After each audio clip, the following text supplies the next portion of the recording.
প্রতিদিনই রেকর্ড ভাঙছে সোনার দাম। সোমবার থেকে টানা 3 দিন ধরেই বেড়ে চলেছে সোনার দাম। গত 3 দিনে দেশের বাজারে স্বর্ণের দাম 11,524 টাকা বেড়ে মূল্যবান এই ধাতুর প্রতি ভরির দাম দাঁড়ালো 2,09,101 টাকায়। 9 অক্টোবর বৃহস্পতিবার থেকে এই দামে কেনাবেচা হবে 22 ক্যারেট সোনা।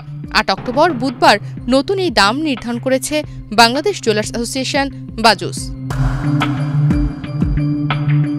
কয়েক মাস ধরেই দেশের বাজারে সোনার দাম 1,90,000 টাকার ওপরে ঘোরাফেরা করছিল।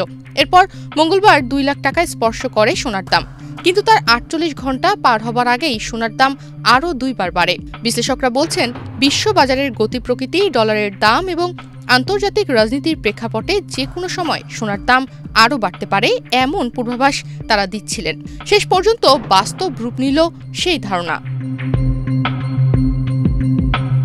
নতুন মূল্য অনুযায়ী 9 অক্টোবর বৃহস্পতিবার থেকে দেশের বাজারে প্রতি ভরি 22 ক্যারেটের স্বর্ণ বিক্রি হবে 2,09,101 টাকায়। একমাত্র স্মার্ট সিটি বসুন্ধরা, আধুনিকতায় এক ধাপ এগিয়ে। 21 ক্যারেটের এক ভরি স্বর্ণের দাম বাড়িয়ে 1,99,594 টাকা নির্ধারণ করা হয়েছে। এছাড়া 18 ক্যারেটের এক ভরি স্বর্ণের দাম 1,71,088 টাকা নির্ধারণ করা হয়েছে। আর সনাতন পদ্ধতির এক ভরি স্বর্ণের দাম 1,42,301 টাকা করা হয়েছে। বিশ্ববাজারেও সোনার দাম রেকর্ড পরিমাণ ঊর্ধ্বগতি বজায় রেখেছে।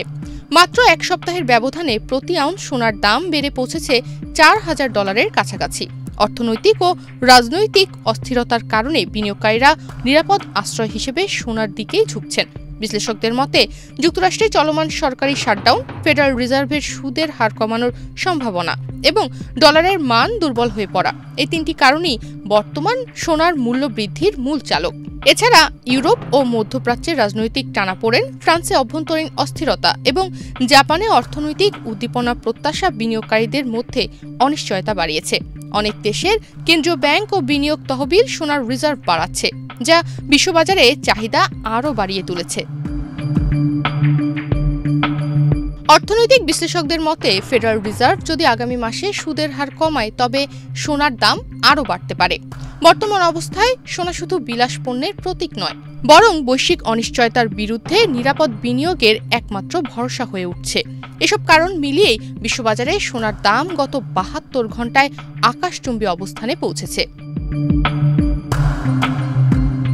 গত কয়েক বছর ধরে বলতে গেলে ধারাবাহিকভাবেই বাড়ছে সোনার দাম।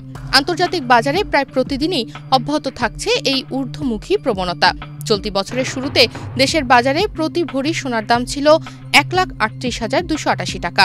2025 সালের 1 জানুয়ারি থেকে এই পর্যন্ত বাংলাদেশে সোনার দাম মোট 65 বার সমন্বয় করা হয়েছে। এর মধ্যে দাম বাড়ানো হয়েছে 44 বার এবং কমানো হয়েছে 17 বার। এবছর সোনার দাম বেড়েছে 70,612 টাকা। 8 অক্টোবর বুধবার সোনার নতুন দাম নির্ধারণ করে বিজ্ঞপ্তি দিয়েছে বাজুস। এতে বলা হয়, স্থানীয় বাজারে তেজাবি স্বর্ণ বা পিওর গোল্ডের দাম বৃদ্ধি পেয়েছে। এ কারণে সোনার দাম সমন্বয়ের সিদ্ধান্ত নিয়েছে বাজুস। সেই সঙ্গে সরকার নির্ধারিত 5% ভ্যাট ও বাজুস নির্ধারিত ন্যূনতম মজুরি 6% যুক্ত করতে হবে। আবার গহনার ডিজাইন ও মানভেদে মজুরির তারতম্য হতে পারে। 24 ঘন্টা আগে 22 ক্যারেট সোনার প্রতি ভরির দাম ছিল 2,02,195 টাকা। 21 ক্যারেটের প্রতি ভরি 1,93,004 টাকা। 18 ক্যারেটের প্রতি ভরি 1,65,431 টাকা এবং সনাতন পদ্ধতির প্রতি ভরি সোনা 1,37,472 টাকায় বিক্রি হচ্ছিল। বাংলাদেশে কোনো উৎসবে বা শুভ কাজে সোনা কেনা বা উপহার দেওয়ার রীতি রয়েছে। অনেকে সোনাকে আবার বিনিয়োগের মাধ্যম হিসেবেও দেখেন। সেক্ষেত্রে সোনার দাম বাড়লে মুনাফা বেড়ে যায়। গত কয়েক বছর ধরে দেশে সোনার দাম বাড়তে থাকায় অনেকেই ব্যাংকে টাকা না রেখে সঞ্চয় হিসেবে সোনা কিনে রাখছেন। তবে উপহার বা ব্যবহারের জন্য যারা সোনার গয়না কিনেন তাদের খরচ অনেকখানি বেড়ে গেছে। তনিমা রহমান, বাংলাদেশ প্রতিদিন।